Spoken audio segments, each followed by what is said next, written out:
Coming up on Unsound Advice. Sorry, I've never interrupted a question before, but I was unprepared for that. I didn't think that was going to be the question. I thought it was going to be like, can I still date her? And I was ready to be like, well, talk to her, see what she thinks. You know, I don't think it's a deal breaker, but I don't know how long you dated her. I think you kind of nailed it, though. He just wants to know if he can continue dating her without telling. I don't think you should date anybody. I think you should go to therapy. I think you should go to jail. Are you out of here? Are you off your fucking gourd? Like, I don't know how long-term he's expecting this to be. But it's like you think the stepsister is just you're counting on the stepsister never saying anything, because the longer it takes for this to come out, the worse it's going to be. Twice in the last month, I had to come pick her up from a guy's house drunk at 4:30 in the morning. Do I just assume he's not interested anymore? So I'm in my second marriage. My first one ended because my wife cheated on me, and my second wife is starting to act in a similar way. Hey, Lara. Hi, Lara. Hi. Hey there. I know you're a 12-step program person, so I was just wondering, how do you break up with a hairstylist? A bunch of my coworkers are really bad at their jobs. And I wanted to try, bringing her back into my life. I'm just wondering if you had any guidance for me. Give me a strategy here. Where do I start? How do I even begin? And how do I stop eating cookies? Because I love cookies so much. Thanks a lot, Lara. You're the best. All right, welcome to Unsound Advice with Lara Beitz. I'm Lara Beitz. My guest today is a very talented comedian who has been seen on Silicon Valley and was a cast member on SNL. Look at me when you say it. For 2 seasons. How can I read this if I'm looking at you? Stand in front of the prompter if you want to be looked at. Because we know each other so intimately. You should know this off the top of your head. Aristotle Athari, everybody. Welcome. Thank you so much for being here. Thanks for having me. You, I could tell, wanted to say something as soon as we started playing the intro. What was that? Do you want to share that now? I wanted to ask you, how did you come up with this idea? How did this happen? How did this happen? JP, you take this one. Oh, I take this one? Yep. This all started with Pete Holmes. It's sort of really? The genesis of this. He came up to me at JFL last year and said, "You've got to talk to Lara. She's been giving people great advice, and I think she deserves a podcast." And so we then decided to have coffee amidst a French, basically almost like a French Revolution going on around us. And we just sort of talked for about 6 months, and we're like, let's just sit down and start having your friends come in and give advice. Yeah. Do you feel like you're just a natural ear? Ear? Yeah. No, I don't. And that's why it's nicer to have someone else say nice things about me. That was why I wanted him to do it, because I don't identify with that positive feedback at all. But I get it. I mean, I receive it, know. But do people like naturally want to ask you things? Yeah. People ask me for advice a lot. So you're kind of a natural ear. Okay. Yeah. Yeah. More of a mouth, I feel like. But you got to listen to talk, I guess. To be a good mouth, you must be a fantastic ear. I feel like that sounds downright proverbial. Yeah. And I think we're off to a great start. A great start. You were just passed at the Comedy Store. Congratulations. Oh, thank you. Getting your name on the wall. Finally. Being a paid reg. Yeah. Finally. Yeah. Paid reg. Yeah. It's been a long time. I mean, I that was the first, it's kind of been my home club for a long time, and took me having to do a lot of things in the business for them to finally recognize me as a human being. Yeah. Which is nice. But no, it feels good to finally, be able to, it's my home. Yeah. I love that place. Yeah. Yeah. What about you? You like going there? JP's writing something down, and I'm so curious about what it is. Is it private? A private thought? It's private, yeah. Okay. I'll pass notes later. Okay. Yeah.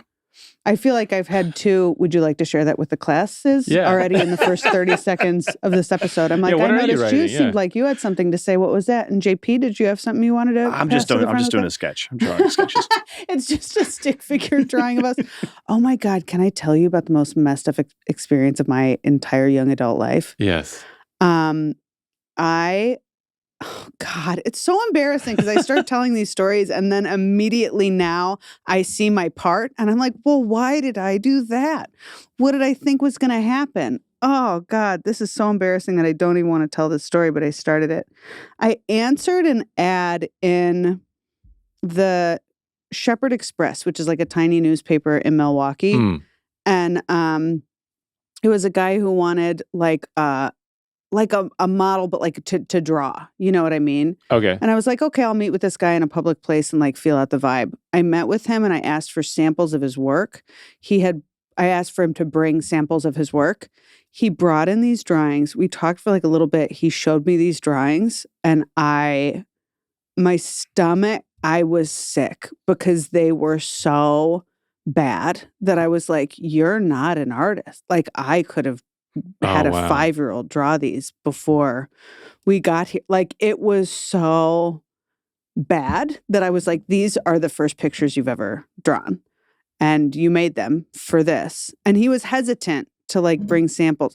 And I was like checking in my rear view the entire time after I left. I reported him. Like I called the Shepherd Express and was like, this guy is not a real person. I mean, he's a real person. He's a pervert. But how do you know he's a pervert? Maybe he was like just trying to get better at what he was doing. And he was a pervert. Like, was he just because his drawings weren't that good? He was a pervert? They were all drawings of vagina. No, that's not true. That's not true. They were drawings of women that were, I mean, stick figures with hair, you know? What are you thinking, JP? Oh, I'm just wondering if he just really was trying to get better at this or if he was really creepy. Like, was this like, you have to pose for him? Like, yeah, he wanted me to like go pose for him. Naked. Naked feels like it was part of the story. Implied, yeah. I can't recall any longer if that's the case. But I mean, the pictures that you saw, do you remember if were they naked? I don't. This had to have been 15 years ago. Well, they're stick figures. Emotionally, for me, they felt naked. When I look back on it, in my bodily memory of the experience that I had, they felt naked. But who knows what happened at the time? You know what I mean? Our memories do a lot of things. Yeah, memories are kind of goofy. Yeah, I'm just thinking like cut to an art gallery and he's like... He's awesome now? He's awesome now. Some of his early works go for a lot of money. No, it was all very off. He was off. They were off. It was off. It was bad. And when I called the paper, they were just like, well, we go by like number of complaints and you're the first one. And I'm like, yeah, that's because he kills the other ones. Like, that's what I'm trying to tell you right now is that if I hadn't gone about this way. Yeah. Well, what you should have done is taken those 5 sketches and hand them to the police and see if they match any missing people. Yeah, I'm like, the other ones are probably going to have been painted in blood, if I'm being honest with you. But this is what I saw. See if they match up with missing people. Why did that take so long to get into my brain? That's so funny. Let me ask you, when do you thought about that after he mentioned he was drawing stick figures? Is that kind of what brought it up to me is, he said that he was, JP said he was sketching something out. And I imagined, them being stick figure drawings of us. The reason I ask is because I have like this little twilight moment of when I'm going to bed, or for some reason, I just think about the dumbest things I've ever done in my life. Do you have that? Yeah, I do. Or like in the middle, like at the last moment before I fall asleep, I'll think of a bit. And that's when I have to write the bit. When I'm like, dude, I have like 5 hours to sleep. What do you do? I write it. You do write it. I Good have for you. They come along not that often. No, you know I know. you got to do it. You got to do it. You will forget 100% if you don't. Yeah. And I sometimes I'll do like shorthand notes, and that doesn't fucking do anything. Can I say fuck here? Oh yeah. Fuck yeah. Yeah. Fuck. So yeah, I read the shorthand notes later, and I don't know what the fuck I was talking about. You write it out completely, don't you? I mean this last time I just put it in on my phone and then I'll write it, because when I go to write and like open up my notebook and stuff, my first step is to go into my phone and see like, what did I write down? Right. Huh. Yeah. No, I always have that. Sometimes I'll have it like in the middle of the night. Because I don't sleep consistently. I'll wake up and I'll think, oh, remember that dumb thing you did? Do you remember the last one that hit you? Yes, I do. Care to share with the class? Yes, I will. I'll share with the class. I got into a bike accident, pretty like a bad one, and I didn't have full coverage insurance at the time, and so I just. And the car that hit me, it was my fault. They had my information and all that stuff, but I was just young and wasn't really thinking, and I was trying to find a place to hide the bike so that I can make it back home, make sure that my leg was okay, and then come back for the bike later. And like I remember there was a bunch of car dealerships that were like on the strip, and I kept going from one garage to the other, like, can I park this bike here for like just a day? And one of them was like, sure. I don't know, just something that I think that's probably the last one I thought of that was kind of, does that sound stupid? I don't know if that sounds stupid. I don't think that does sound stupid. I'm trying to think of something that's stupid. I have one question about that. We're talking motorbike? Yeah, it was a motorbike. Okay. Yeah, well, for crying out loud, include that. I thought it was a bicycle we were talking about. And I'm like, no, leave your bike wherever. Motorcycle. Yeah, it was a motorcycle accident. Yeah, I didn't know that. I'll tell you what's really dumb is I sold a car that I had because I was living at the time in Westwood. I couldn't find parking anywhere. And that's the reason why I bought the motorcycle at the time, because it was an easy thing to park. And then I got into the accident like not that long ago. I've been in too many of those accidents. Trying to think what's a really dumb thing, and not all this stuff is going to make it there. You guys are going to cut some of this, right? Good. Yeah. That's good. Not this part. We cut the motorbike story already. Oh, great. That's gone. That's great. Actually, there is one thing. I saw the guitar. When I was really, really young, I wanted to play guitar. Couldn't afford a guitar, but I had one of the like a guitar book. So I would go into the guitar shop and I would just kind of learn there. And I bet they loved that. They absolutely loved it. Yeah. They're like, it would be really great if he would learn the intro to one of these Nirvana songs before he comes back. But well, the guitar shop, there's two of them. There's one called Mars. Am I right? And then the other one was one's called Mars, one was Guitar Center. They were next to each other. And so like when I would kind of get when I'd wear out my welcome out of one, I'd go to the other, and I would just learn. And I did learn. I learned quite a bit actually before I ended up buying a guitar. So, I like that. Yeah. I like that age before you. Oh, that was last year. Kidding. I'm kidding. Yeah, no, we know. I'm kidding. Okay. Anyhow. All right. So. Yeah, should we do a call? Sure. Oh, wait. We're gonna get a real call? Yeah. Well, we got their voice, but their messages. But yeah. Oh. Can we act like it's a real call? However, we were going to before you pulled the curtain back. That is what we do. Well, the first one actually is going to be.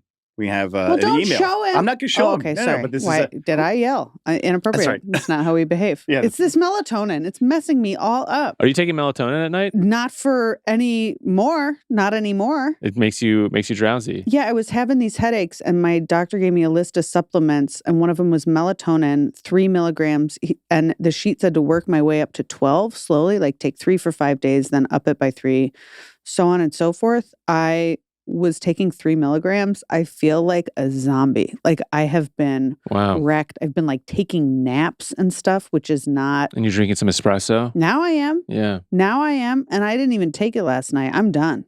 Yeah. I'm off the stuff. Do you have a hard time sleeping? No. Then why are you taking it? I was getting headaches. What about Tylenol? No, not that kind of headache, man. You have no idea. Like blinding, like feels with every heartbeat like I was being punched in the head by 5 people. Horrible. Worst I've ever had in my life. Have you had an MRI? You know, my insurance denied that. I had an appointment for an MRI and an MRA, and they denied that. But I got referred to like a brain specialist, a neurologist. And they said that if I do that, give me melatonin. It's so dumb. It's true. They gave me. I'm on a lot of supplements. My pee is neon green. If I'm being perfectly honest with you, nobody asked, but it's a big part of my life right now because I'm scared every time I go to the bathroom. I'm like, whoa! Oh, that's right. Okay, it happens. That's what it is now. Yeah. So they said if I go see this brain lady, maybe my insurance will approve the tests, but the headaches went away.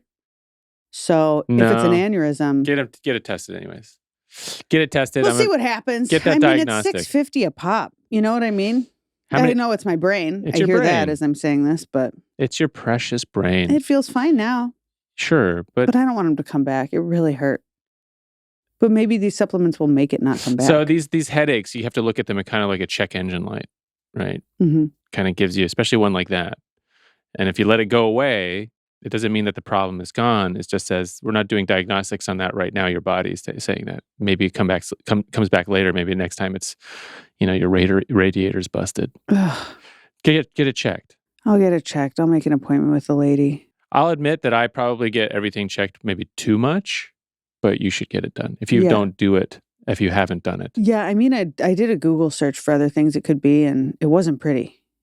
It wasn't pretty. Don't do that. It was like brain hemorrhage, aneurysm, stroke. Where's the headache? Front here? I know, but where in the head? It's not like localized. Like it's here, everywhere. Yeah, and it makes my neck hurt. please go get an MRI. Okay. Okay? All right. Okay. Now let's go to a call. Next caller. This actually was an email. It's a short one. What do you mean next call? We didn't do one. Well, no, this next call. Oh, You're I'm the sorry. caller. I'm really being hostile today. I really apologize. Well, it's because of the melatonin. Yeah, it is. Yeah. It's the melatonin talking. You're like, it's not. You're usually like this. We wish it would stop. It's the melatonin. Different excuse every week for this behavior. It's but yeah, this week it's the melatonin. All right, so we have an email. It says, "Hey, Lara, my girlfriend says that I'm not her soulmate. Does that matter? Or is that a sign I should move on?" Man, do I want more information here. Yeah. You know, because I don't believe in soulmates. I don't think that that's a thing. I think that there are lots of people that we can have a great time with and be with, you know, if we work at it. I think that there are lots of people with whom we're basically compatible. I haven't met one, but I've heard that that's true. But yeah, I don't think that soulmates is a thing. So I kind of want to know, like, does she think that you're not her soulmate, but that her soulmate is still out there? Because yeah, for me, I'd be like, well, what are we doing here? Am I allowed to look this way? Yeah. Yeah. Okay. What is your definition of a soulmate? When I think of a soulmate, it implies to me that there is one person out there who is your person. Yes. And if you're not with them, you're with the wrong one. Yes. I don't believe in that either. I think you're correct. Yeah. Yeah. Yeah, I mean, I also think it's to me, like when I do hear that kind of thinking, I feel like, oh, you're kind of young. Yeah. You're young, maybe just don't know much. Yeah, and it's like, it's magical thinking. It's like fantastical thinking. And I also think that when people do think that they've met their soulmate, it means they've met a narcissist or someone with a personality disorder. Like, I don't think people should be that charming up top. I think a slow burn is the way to go. Some people are charming up top. I don't have that face. Okay, I'm ever. sorry. You have a very nice face, and you made it disgusting to be charming, and I hated it. So don't ever do that again. I feel like, yeah. Some people are charming up top, and then just a revolting grimace from Aristotle. Unacceptable. Yeah, I think she should move on. Don't you think? Is there more information, or is that all we have? That's it. And I think my thing is that if someone's using the term soulmate, like not only are they young, but they believe in this, so that you may not have any other option than to move on, because they may always be looking for the next one. I don't know, man. I really think we need more information here, because this is a very selective, here's a sentence, does that matter, or is that a sign I should move on? I don't know. Are you a person where, like, you have low self-esteem and you get a lot of positive feedback and then one sentence and you get in your head? And I mean, if you spot it, you got it. Like, I only say that because I can relate, and I'm constantly trying to talk myself out of running away from stuff because I heard one tiny thing that I got in my head about. You know what I mean? So is it that where, like, you guys are having a great time, you're super compatible, it's a warm, loving relationship, you never fight, but then your girlfriend said, well, I don't really believe in soulmates, but I don't think that you're my soulmate, but like blah, blah, blah. But all of the other context has been stripped from this email. Mm-hmm. We have no context. Or is it like, yeah, I think my person is still out there and it's not you? Because then, yeah, I'd be like, all right, we'll go fucking find him, bitch, you know? Yeah, bitch. Yeah. I mean, it's not a cool thing to say. I don't know. I'm not a fan of, like, you don't have to say everything in your head. If you want to break up with a person, if you don't think it's the right person for you, sit them down and break up with them and say, this doesn't feel right to me anymore. You know what I mean? Yeah. You don't have to say you're not my soulmate. Figure out what you want to do about that. Grow up. I think they're 19. I think soulmates, in my opinion, I don't really think of them as kind of like, oh, the one, and there's just one soulmate. Yeah. I think to have a soul connection, if you will, takes some time. Yeah. I think anybody who feels like they have it immediately is kind of young and just inexperienced and maybe a little dumb. So it takes time. How much time do you feel like it takes? And I ask you this, so you are married. I am. And how long did it take for you to be like, I would like for this person to be my wife? How long did it take for you guys? That's more than one question in a row. So let's do the first one. Well, I think so between my prior relationship and then her, I learned a lot. I think one of the things that I learned was not that, look, I'm going to try to be as funny as I can be about this stuff, but Don't worry about it. I'm just going to be honest. I think it's important to really be with your best friend, if that makes any sense. It makes sense. I feel like it turns a lot of people off when you talk about best friend and romantic relationships. There was a moment where, and we broke up a couple times. There was a moment where I felt like, being around her felt like home. You know what I mean?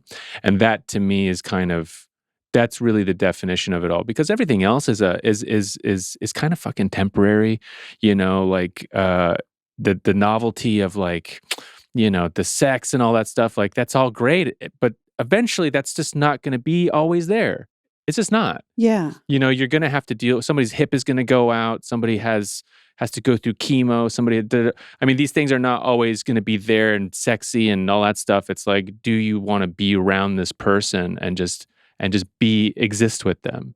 And I think that was it. That's a huge part for me. So I think anybody who thinks that they're in love, a month in, 2 months in, it's just like, you don't know what the fuck you're talking about. You need, to me, and again, I don't mean to sound preachy. I think there's a point where you make this decision where you're like, this is a person that I want to, because to be in love and to love somebody, I think are very different things. Mm-hmm. To be in love is always going to be this thing that is just going to kind of, I don't want to say fade, but it's a very, it's an infatuation with a toy. It's a new thing that you like, and just by virtue of new things that you like, you don't really have that same feeling for them when you have it for a long time. So you get to a point you're like, this is a person I'm going to love, and to love somebody is hard and sometimes and great, but it's like one of those things. Do you want this person to be your family? Sorry. So there's so much there. So a lot. How long? Oh yeah, I never answered. How long do you think before, like, you didn't answer the question at all. So I'm going to circle back to what I asked you. But how long do you think before, like you said, I don't know, 1 month, 2 months, like that's not love. The novelty of like the sex, like that wears off. Like when do you think that wears off and that it like should be a real relationship versus like it being an infatuation? Take sex off the table first. What do you mean? Well, I think that the biggest mistakes I made early on in my previous relationships was that so much of it was based on sex. And then I started realizing, if I could just try to hold off on having sex with this person while I'm dating them for as long as possible. For how long? I'd say like maybe a month or 2 months, mm-hmm. to be honest. Mm-hmm. Like, let me see if I like being around you. Yeah. You know what I mean? Yeah. Let me see if I just like hanging out with you. And prior to that, I felt like, oh, the sex should happen within the first week or so, yeah. And then after that, you're like, okay, we're connected, and you're naturally going to be connected biologically because of that process. And then after that, then you start realizing, oh, there's this thing that you do. I don't really like that. Mm-hmm. This is the way that you think. I'm not really down. I'm not interested in that. Oh, you do that with your politically or philosophically. You're just kind of like, oh, we're not. Then you start realizing, oh, this is not going to work. But then what's the only thing that's tethering you is this sex. Well, as long as that sex is happening, you will be tethered to this person. But once that starts going away, then all of a sudden it's breakup time. You know what I mean? When does that start going away? I don't know. For some people, it's like, 3 months, 4 months, 6 months. Some people it's a year. Some people hang on to that for a long time. And I think that also boils down to what you value. I've been in relationships where, it kind of went stale after 2 months. Wow. And some, it went stale after about a year. You know what I mean? But it's like... I relate to the 2 months thing. Sorry, I said, wow. I relate to the 2 months thing, but I felt like there was something so wrong with me at that time. But now I am like, well, that wasn't the right person for me. No, I don't think there's anything wrong with you at all. Thanks. Well, all right. It felt good. And then I was like, and it's a lie. Okay, perfect. So wait, tell me what happened there. If you don't mind. I don't think I was sexually compatible with that person in the first place. Sure. It never felt right. And it was one of those things where after the first time I was like, well, it was the first time. Maybe it'll get better. I'll show him more what I like. We'll connect more. Maybe that needs to be developed. And it just never happened. And so after a while I was like, I avoided it because I didn't like it. Do you think it didn't, because you gave him input, right? And he didn't take it? He did not like to receive input. Oh, so he was a bit selfish about it? It really sucked, Aristotle. And looking back, I'm like, that really sucked. But at the time, I really cared about that person. I really wanted it to work. Sure. And so I gave it more of a chance than I think I should have. I think I was taking too much input from other people at that time. Uh-huh. And the advice I would receive from my girlfriends is like, I don't know, stick with it, basically. Okay. But I also wasn't fully honest because I respected my partner and I didn't want to be out there, saying too much bad stuff about him. Sure. But if I gave input, at one point he said something to me. He was just like, God, it's never been this hard with anyone else. Uh-huh. And I was like, okay, I'll pretend like it's not that hard. But really, I just avoided having sex with him because it wasn't for me. Right. Yeah, it's interesting. Yeah. I think, and how long were you dating before you guys first had sex? Probably a month and a half about that. So you took some time. Yeah. I do now. Yeah.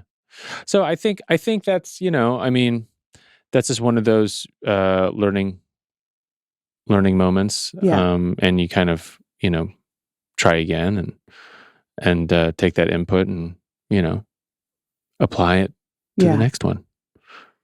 Well, the next one is here. That's happening. Okay. How long? It's been 3 months since our first date. Okay. We've been like sleeping together for like a month and a half. Okay. Good. Yeah. Yeah. And I really like it. It's a way different thing. This is someone I was friends with for like 5 or 6 years before we went on a date. Makes a difference, doesn't it? See? Yeah. Makes a huge difference. Yeah. Mm-hmm. It's been really fun. I think I just, to a fault, I like make a decision quick and I'm like, yep, I'm into this. I'm ready for this person to be my boyfriend. Yeah. And he operates at like a different pace. And we talked about this just last night, like he has a completely different context for like what a relationship is. Like I kind of explained, like for me, you make someone your boyfriend and then like if it doesn't work out, you break up. And he was like, I've had 3 girlfriends in my life. Like I don't do it like that. Like if I make you my girlfriend, like that's like you're meeting that's a big deal, Yeah. And that was helpful to know because for the last 3 months I've been like, is he gonna like pick me? You know what? I'm just like, we're having a blast. Yeah. Like it's going so well. Sure. And I'm like, what is the deal? And now I'm like, oh, I'm as close to him as a person could be at this point. Yeah. You know what I mean? So that's why I'm like, I don't know. Are you saying there's a looming question mark still? Trying to figure this out? I feel good about it now. Mm-hmm. Now that I know that we just operate on different time. I'm picturing, I have like a visual in my head and I'm going to try to articulate it. So I'm picturing just like 2 different, lines and like girlfriend, boyfriend is like here for me and it's maybe here for him. Uh-huh. But we're both like here. You know what I mean? So I would be ready to call it. He's not ready to call it, but I don't think that means, I don't think it's a reflection of his feelings for me. I don't think so either. I think based on what you've told me, I would guess he's not a quitter. Mm-hmm. And so those who don't quit take their time to kind of make a decision too. Yeah. So, and I don't think, he sounds like a good one to me. Yeah. Yeah. So that's good. Yeah. I like him. I do too. I like him. Yeah, I do too. Are we allowed to say his name? Mm-mm. No? Okay. Can we just call him Tom? Not on this level. Okay. I've privately told more people than I probably should have at this point. No, we can't call him Tom. Okay. Because I landed the right name. No, you didn't. No? Okay. No, you didn't. That's funny. Well, thanks for sharing that. I appreciate that. That's very sweet of you. Yeah, you're welcome. And then JP, just go ahead and edit that out. And then any real moments gone. Yeah, all real moments. Got to be funny, got to be comedy. What do we got? Yeah, what do we got? Hey guys, all right, here's the deal. I've been dating my girl for about 6 months, and I did a little recon online to sort of snoop about the family, and I discovered that I have actually dated her stepsister, who goes by a different last name and lives on the other side of the country. I don't know if I should bring it up or if I should just act surprised when and if I ever actually meet her. Please help me. Very uncomfortable. Sorry, I've never interrupted a question before, but I was unprepared for that. I didn't think that was going to be the question. I thought it was going to be like, can I still date her? And I was ready to be like, well, talk to her, see what she thinks. You know, I don't think it's a deal breaker, but I don't know how long you dated her. I'm sorry. I apologize. Could we please have the second half of that question that I was yelling over? I think you kind of nailed it, though. He just wants to know if he can continue dating her without telling. I don't think you should date anybody. I think you should go to therapy. I think you should go to jail. Are you out of your? Are you off your fucking gourd? Would be my counter question. Are you off your fucking gourd? Do you want to hear if he qualifies so it we at all? need more messages from people. Call in if you have something that you need advice on. I may chew you out on a public level. I frankly can't promise not to scream over it again at the exact same point. I frankly can't promise not to scream over it again. All right, here's the deal. I've been dating my girl for about 6 months, and I did a little recon online. I can't believe this guy. Are you serious? 6 months? That's worse. What the fuck is wrong with this guy? Fucking this she's That's gonna crazy. be when she finds out you've been holding on to this piece of information. Yeah. You dated her. When That's and insane. if I ever actually meet her, please help me. Of course not. Are you out of your mind? You can't just fucking keep going with this ruse. Unreal. This is unreal. Can we please finish it though? Can we please finish? It keeps getting. When and if. Do we even humor this? Yes. Who goes by a different last name. Oh God, like that means anything. Give me a break. I don't know if I should bring it up or if I should just act surprised when and if I ever actually meet her. Please help me. Very uncomfortable. Fucking asshole. Dude, I hate this guy. My feelings have just really developed at first I was like, the emotional roller coaster. It's such a big lie of omission at this point. So you think he should tell her? I think he should go to hell. I think he should dig a hole in the ground and sit in it until he's thought about what he's done. I feel like he watches too many TV shows. Like, like it's a Seinfeld bit that he thinks, it could happen or something. I'm sorry, could we get the second half of that question? Yeah, go for it. This has got to be the last time nobody talk. Okay. And I discovered that I have actually dated her stepsister, who goes by a different last name and lives on the other side of the country. I don't know if I should bring it up or if I should just act surprised when and if I ever actually meet her. Please help me. Very uncomfortable. When and if you actually meet her, you dated her. You dated both of them. Yeah. Just the assumption there is that this woman would entertain this for the rest of their life. Like, I don't know how long-term he's expecting this to be, but it's like you think the stepsister is just you're counting on the stepsister never saying anything, because the longer it takes for this to come out, the worse it's going to be. He does care, though. Oh, I see what he's saying. Act surprised like you didn't know that they were stepsisters, not like you didn't know. Well, he didn't know. He didn't know, but he fucking does now. He does now. Say something now. Say something now, right. What is he? All right, I'm so sorry to whoever this is who called in. Yeah. What is the fear? Is the fear that you're going to lose this person? Is the fear that it's like going to be that important to her? I think, is this okay? I think it's the fear that he's going to lose her. I think he clearly cares. If he didn't care, he wouldn't be asking the question. But I do think, if you really look at it, does he go out of his? Does he act? He knows that she's gonna find out one way or another. The question is it by? Does he volunteer the information now, or does he act surprised when they finally find out? Yeah, I think this might be like I think there might be a little bit of like a self-worth thing going on here. So I'm feeling a little bit of remorse for cussing this person out and telling him he doesn't deserve love a moment ago. But you were kind of harsh for sure. I was right, but But that's neither here nor there.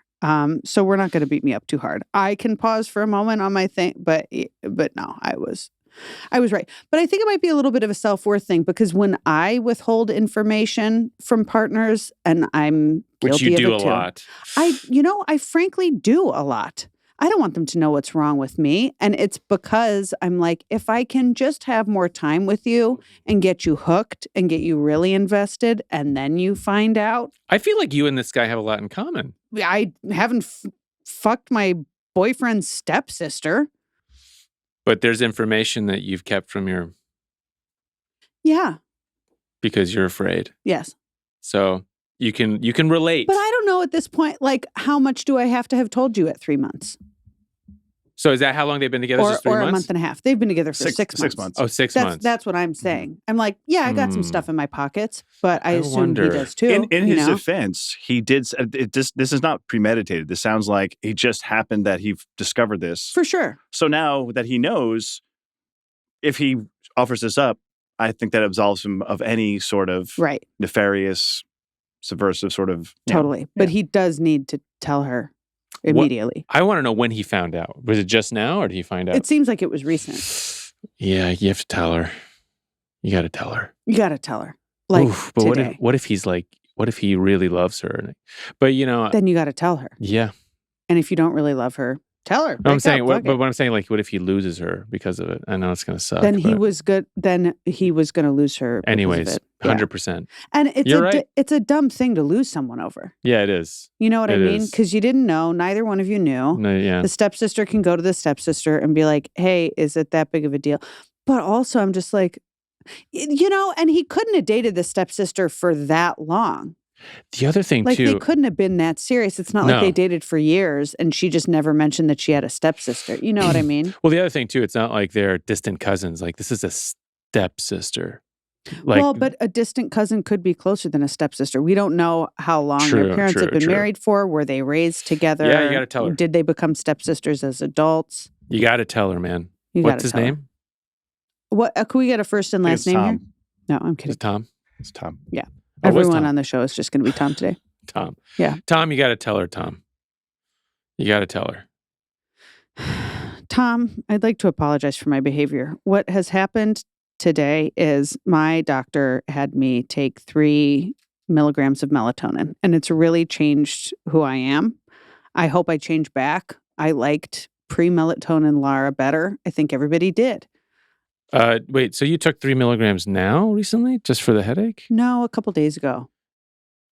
I had been taking it for like a couple weeks or whatever, and I stopped like yesterday. So you're blaming you're blaming your behavior right now on 3 grams of melatonin you took 3 days ago. I shouldn't even correct you on this, but it actually was milligrams, not grams.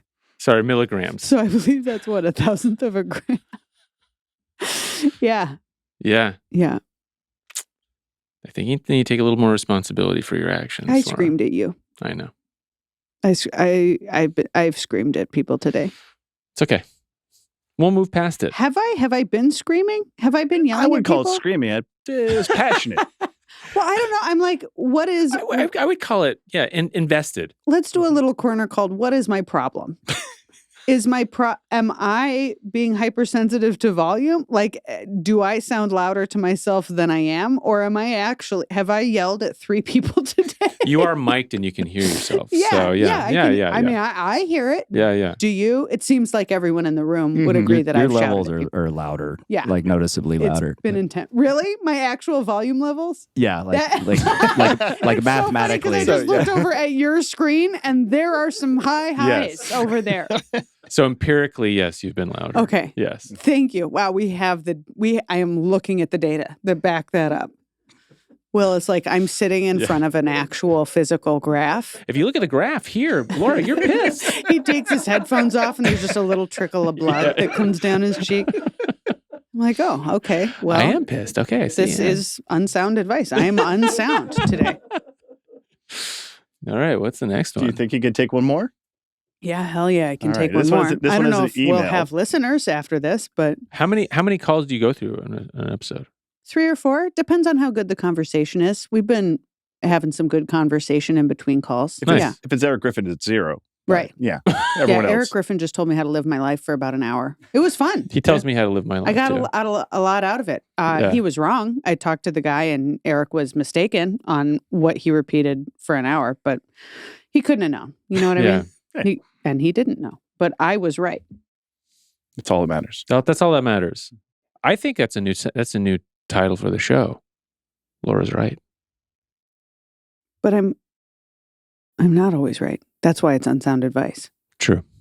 It absolves me of any responsibility for the things that I might say. Because who knows? If I took 3 milligrams of melatonin a few days ago, might be bad advice, might be great advice. I don't know. All I know is that my levels are elevated. Yes. And it's the melatonin, guys. It's melatonin. It's Gotta not be something. It's the melatonin. It's not nothing. It's the 3 milligrams of melatonin 3 days ago. Everyone's noticing the difference. Yeah. What else could it possibly be? The natural version of yes. I mean, if my sleep has been impacted, it could cause irritability, which I think we're all witnessing today. That's true. How many hours of sleep did you have last night? Not enough.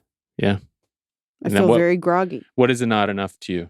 I don't know. I was like dozing off driving here in the car. I almost got in a few accidents. Are you serious? Yeah, but I do blame the car ahead of me. They were really slammy with the brakes. Yeah. Tell me about it. Are you noticing that I'm blaming a lot of other people today? Not at all. My voice doesn't usually sound like this. I feel Not like at my all. voice is deeper today. Yeah. I'm tired. I hear you, and I wouldn't believe me either, but they were really slammy with the brakes. I believe you. I mean, I'll own my part, which was that I was falling asleep at the wheel. All right. That's not great. But that's not your fault. I wasn't falling asleep. I was tired at the wheel. Yeah, but that's not your fault. That was the melatonin from 3 days ago. That's what I'm saying. 3 milligrams 3 days ago. You don't know that it wasn't from that. 100%. You're right. And I'm sorry. All right. Well, Dr. Aristotle, let's take this next call and then get you out of here. All right, here Wait, it is. We've got kicking me out that early, huh? Okay. It's been an hour. We've got an email here. It says, "Hi, Laura. I live in an apartment and recently had new neighbors move in above me. They're a young couple and like to have loud sex. It's loud enough that my 7-year-old son has been asking what they're doing. I approached them about this recently to ask them if they could keep it down, but he told me to mind my business and maybe just turn the TV up louder. What should I do?" Oof. That's a tough one. Man, I really wanted to bounce this one back to you. Why? Man, I don't even want to say. I want to hear. Wait, are you the neighbor? I've been a neighbor. You know what I mean? But I feel like you would. But I've never received a complaint. And I feel like if you and did, been like, no, fuck you, turn the TV up. And I feel like if you did, you would take responsibility. Yeah, and I've heard my neighbor have sex. Yeah. You know what I mean? It's like which I feel like is an unwritten agreement that it's like we're going to do our thing and mind our business. You're not going to throw it back on them. She doesn't have a 7-year-old. Yeah. Yeah.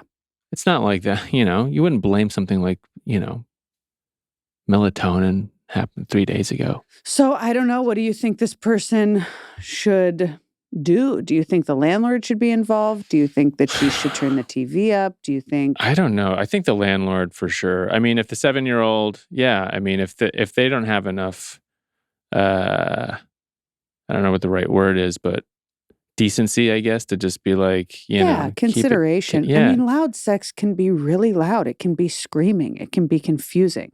To 7-year-old, yeah. Yeah. Yeah. It can be upsetting. We have neighbors that are loud. They live in like the next building. That's how loud they are. Yeah. Just the way the windows are positioned, like you could hear them all the time. Right. The windows are positioned open because you're a pervert? Is that what you're saying? I'm saying the window's positioned open and my head is out my window and I'm doing this. So yes, yeah. So yes. We do have like one of those little doorbells that have like the little camera thing on it. And that's on. Sometimes I'll listen and see if it's happening. I'm like, here he goes again. They're like, why is your doorbell aimed at our house? Yeah. And my wife and you're is like, you know why. Yeah, you know why. Yeah. Yeah. I don't know. I've never had to tell anybody to keep it down. But I think, if I did and I had a kid and they said, mind your own fucking business, I'd get the landlord involved. Yeah. Yeah, for sure. Yeah. Yeah. the idea of reverse psychology did just occur to me where I'm like, what if you asked them to have sex louder? I have a feeling they would oblige. Yeah. I don't necessarily think they'd be like, you know what? I'm going to be quieter. I mean, bless this person, because I would be so fucking pissed. Sure. If I had a kid. Yeah. And I was like, hey, you're like confused. You're like fucking up my child. Yeah. You know? You only get one shot with that And then kid. they were like, turn up the TV. Yeah, well, I'm not going to do that at fucking midnight, asshole, am I? Because I want my kid to be asleep. So I don't really want to involve more noise. This is about there being less noise. Yeah. Yeah. Huh. Yeah, I would get the landlord involved. But what if that doesn't work? What would you do then? I don't know. You don't know? No. What are some of the options? I've got two solutions potentially. Yeah. One is a sound machine. Can help sometimes with kids. Yeah. A little white noise. Also, maybe if it's possible to switch rooms. Maybe if their room is right above the kids' room, maybe you move the kid into the parents' room. The parents go to the kids' room. I mean, hopefully it's not too small, but yeah. Maybe. Yeah, I thought of white noise machines. They kind of only get so loud, though. You know what I mean? And again, it's like, is it screaming? God, it's got to be screaming if it's enough for him to go out of his way to write unsound advice in email. Maybe. You know what I mean? I mean, yeah. Or maybe maybe you fight back by creating loud noise of your own, like the kid or something, like I'll show you screaming. Yeah. Do you want to hear screaming? Loud cartoons and like I don't feel like elevating it is going to help though. Huh? I don't feel like escalating it. Works in the cartoons all the time. I did do that to this to my neighbor in the dorms once, who was a huge bitch and would like have guys over and be screamingly loud until, hours of the morning when I had an 8 a.m. class the next day. And one night I went over there, 3 a.m, and I was like, hey, you live around other people. Like, could you please? And she was having loud sex. No, she was just like yelling with these guys. Oh, like right. she just had guys in her room and was being super loud. And like loud music and stuff. Screaming. You know what I mean? Just being really loud and drunk. And she slammed the door, and then I heard her be like, I just got yelled at. And then they, turned up their music and were louder. So when I got up to go to my 8 a.m. class the next morning, I turned on like the most obnoxious music. I turned it all the way up. I put my boombox against the wall that I shared with her, and I fucking went to class. And on my way back from class, she was walking past me scowling. Didn't look at me, but she was pissed. She was super hungover. And I don't think that she was loud after that. Because I'm just like, well, I mean, we can do that. Yeah. We can do that. I had a similar situation when I lived in Koreatown. I lived next to these two huge bodybuilders. Like they were gigantic bodybuilders. Yeah. And they used to play music so loud. It's like this loud, like kind of techno, like. And then one day I was just like, I knocked on the door. I was like, hey, I live literally right next door to you. Our apartment walls are pretty thick. Do you mind keeping it down? Didn't do it. I kept complaining. I got the building manager involved. And then they're like, okay, fine. And they stopped playing the music loud. But then I would hear them having very aggressive sex with each other. And I went back and was like, you guys can turn the music back up if you want. That's so funny. Yeah. It was pretty great. I mean, just imagine these two huge, big guys just like. I am imagining it. I know. And disgusting. So yeah, I was just like, yeah, go for it. Turn the music gross. back up. And they had lots of muscles, right? Yeah, tons of muscles. Yeah, that's gross. Oh, you don't like muscles? No, I'm kidding. Oh, I know. But I mean, I don't know. Bodybuilders, it gets a little intense. I just think any kind of like super. I mean, it just sounded like they were beating each other up. Yeah. You know they what I mean? Probably were. Yeah. Good for them, but bad for you. Bad for me. Because my desk was right there against that wall. I don't know. I guess sex noise is always distracting, no matter what kind of sex it is. Yeah. Sex in apartments is just a bummer. Yeah. You should have sex in houses. What if I could, I think that's what you should. I think that would motivate a lot of people is to own a home, is to reserve your sex until you can afford a house. Well, no one's going to do that. You need sex more than ever when you're living in an apartment. True. Because your life is worse. Your life is worse. Yeah. you gotta numb those. You gotta numb those feelings somehow. Yeah. So, but yeah. All right. Well, thank you so much for joining us. That's all we have time for today. Is there anything you would like to plug? Oh gosh. Yeah, I guess. I don't know. What do I have to plug? I don't know. Your Instagram or something? Yeah, I have an Instagram. It's just look up my name and you'll find it. All right, that's enough. If you'd like some unsound advice, send a voice memo or email to lara@unsoundadvicepod.com. That's Lara. Maybe we'll feature you in an upcoming episode. There's 100% chance we will. Yeah. Take what you like and leave the rest. I have a Twitter. Yeah, let's get to it today. Sometime today. Yeah, just my name. God damn it! All right, bye. That was really fun. Thank you so much. Yeah, that was great. That was a blast. Yeah, it was really great. Okay.